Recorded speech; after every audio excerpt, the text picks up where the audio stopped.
இது ஃப்ரைடே எடுத்த mini vlog தான். இன்றைக்கி இந்த சுரக்காய் வச்சு தான் நம்ம வந்து ஏதாவது சமைக்கணும். அதுக்கு முன்னாடி இப்போ நம்ம ஜில்லுன்னு வந்து லஸ்ஸியை குடிச்சிட்டு நம்மளோட சமையலை ஆரம்பிக்கலாம். வெயிலுக்கு வந்துட்டு இந்த மாதிரி ஜூஸ் நம்ம எதனா குடிச்சிக்கிட்டே இருந்தால் தான் நம்ம உடம்பு வந்து டீஹைட்ரேட் ஆகாமல் இருக்கும்.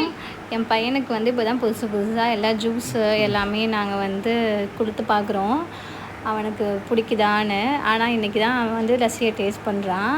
அவனோட டேஸ்டிங் பண்ணுற மெத்தடை பார்த்தீங்களா? எது கொடுத்தாலுமே ஃபஸ்ட்டு இப்படி தான் டேஸ்ட் பண்ணி பார்ப்பான்.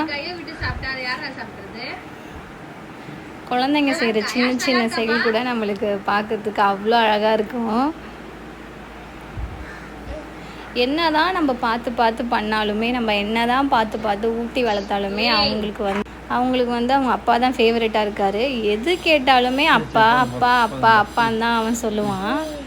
கடைசியாக வந்துட்டு சுரக்காவை போட்டு சாம்பார் வச்சுட்டு முட்டை ஆம்லேட் தான் செஞ்சுருந்தேன். பாப்பாவுக்கும் அப்படியே லன்ச்சை ரெடி பண்ணி கொடுத்துடலான்னு சாப்பாட்லேயே சாம்பார் போட்டு கிளறிட்டு ஒரு முட்டை ஆம்லேட் போட்டுட்டேன்.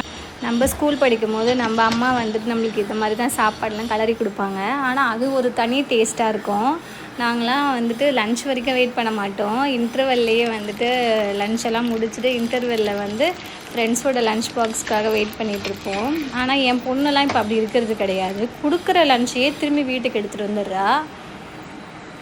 இந்த சாம்பாருக்கு வந்து முட்டை ஆம்லேட் வந்து நல்ல காம்பினேஷனு.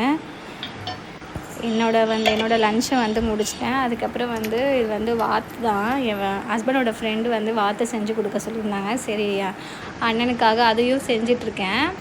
இது வந்து வாத்து பெப்பர் ஃப்ரை மாதிரி தான். இது ரொம்ப சிம்பிளான ரெசிபி தான், சிம்பிள் தான். என்னோடய சேனல் ஆல்ரெடி போட்டிருக்கேன். அப்புறமா ஈவினிங்காக வந்துட்டு இந்த அக்கா மீன் எடுத்துகிட்டு வந்திருந்தாங்க.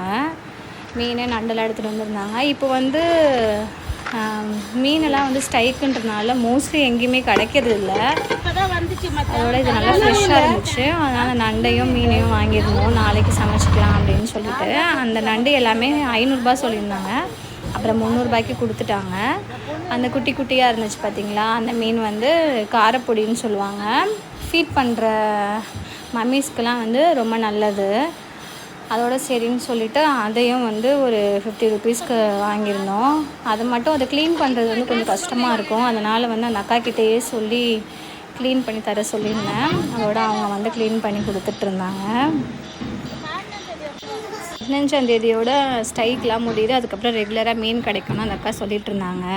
என்னோடய வீடியோ பிடிச்சிருந்தா கண்டிப்பாக லைக், ஷேர், கமெண்ட் பண்ணுங்கள். என்னோடய சேனலையும் சப்ஸ்கிரைப் பண்ணிடுங்க. Bye friends.